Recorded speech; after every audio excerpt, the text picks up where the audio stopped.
My name is Jamie Clues and I'm the Key Account Manager for Metcalfe Catering Equipment. Today we're going to make a simple ginger shot using the Pacojet 4. So in here we've got some fresh ginger.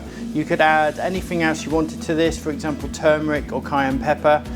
You could fill this with water, which is what we're going to do today. Alternatively, you could use orange juice or apple juice. Whatever you decide to use, once you packetize this, you're guaranteed to get 100% of what's in the beaker.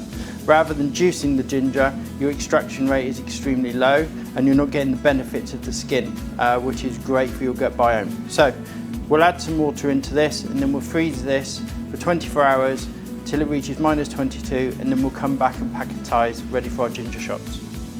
So we've taken our ginger out of the freezer. It's been in there now for 24 hours, so it's reached -22.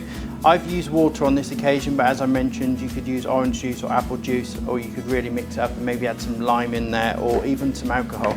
So we're going to put that into the Pacojet 4, and then we're going to select the packetizing function. And I'm going to take off 2 portions for this occasion. So we'd select 2, and then we're going to go up and down. We'll do it 6 times so we get a really nice smooth finish ready to drink as a shot. And then press start.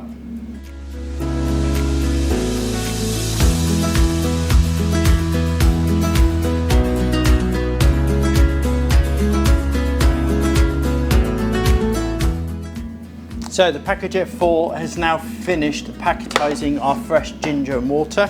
You can see there we've got beautiful ginger-like sorbet. You could use this quite easily as a sorbet, maybe by adding a little bit more sugar syrup in there to get that real sweetness.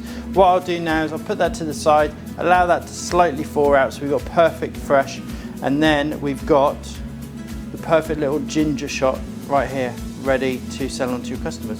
Cheers.